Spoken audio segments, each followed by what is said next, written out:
Estudyanteng naging biktima ng isang pyramid scheme nagpakamatay. Ang 19-year-old na college dropout na si Louie ay nagbigti sa isang apartment sa New Taipei City matapos mabiktima ng isang pyramid scheme.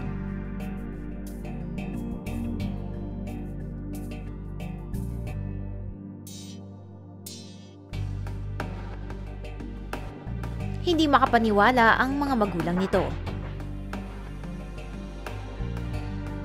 Ayon sa ina ni Louie, nag-recruit si Louie ng 20 kaibigan para sumali sa pyramid scheme kung saan nagbayad ng $170 ang bawat isa sa kanila.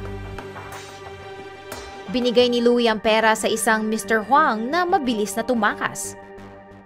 Idinamanda si Louie ng kanyang mga recruit.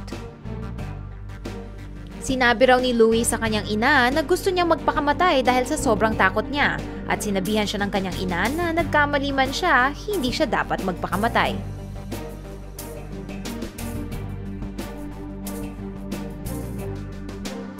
Sinubukan din siyang kausapin ng kanyang ama pero hindi nakayanan ni Louie ang stress at siya ay nagpakamatay.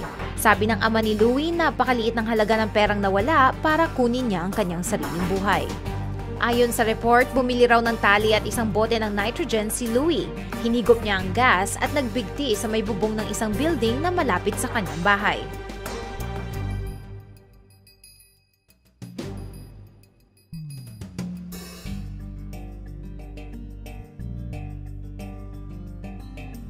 Ayon sa mga awtoridad, ang pagbigti ang ikinamatay ni Louie at hindi ang paghigop ng gas.